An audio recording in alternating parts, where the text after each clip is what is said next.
Taste the Daily.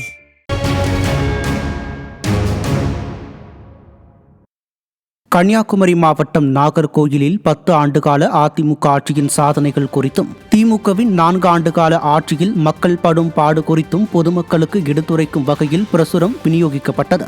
Kanyakumari கிழக்கு மாவட்ட அம்மா பேரவை சார்பில் மாவட்ட அம்மா பேரவை செயலாளர் ராஜாராம் தலைமையில் நடைபெற்ற இந்நிகழ்ச்சியில் வீதி வீதியாக சென்று பொதுமக்களிடம் பிரசுரம் வழங்கியதுடன் திண்ணை பிரச்சாரத்திலும் ஈடுபட்டனர். இந்த நிகழ்ச்சியில் கழக நிர்வாகிகள் மற்றும் தொண்டர்கள் ஏராளமானோர் கலந்து கொண்டனர்.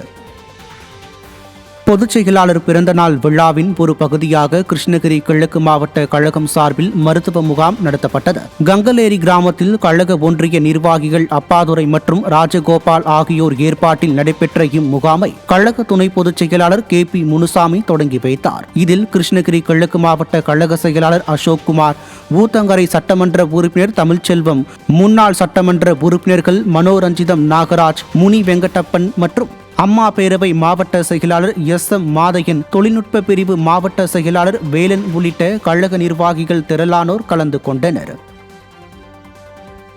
தென்காசி வடக்கு மாவட்ட கழக அம்மா பேரவை சார்பில் பிரானூரில் திண்ணை பிரச்சாரம் மேற்கொள்ளப்பட்டது.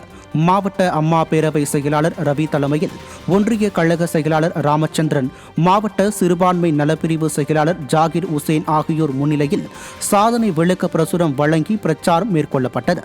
இதில் அதிமுக ஆட்சியின் சாதனைகள் குறித்தும் 4 ஆண்டுகால திமுக ஆட்சியின் அவலங்கள் குறித்தும் மக்களுக்கு எடுத்துரைக்கப்பட்டது. இந்நிகழ்வில் மாவட்ட சிறுபான்மை பிரிவு துணை செயலாளர் கட்டக்குட்டி ராசா, மாவட்ட வர்த்தக அணி இணை செயலாளர் வேம்பு ரவி, மாவட்ட அம்மா பேரவை துணை செயலாளர் சுப்பிரமணியன் உள்ளிட்ட கழக நிர்வாகிகள் திரளானோர் கலந்து கொண்டனர்.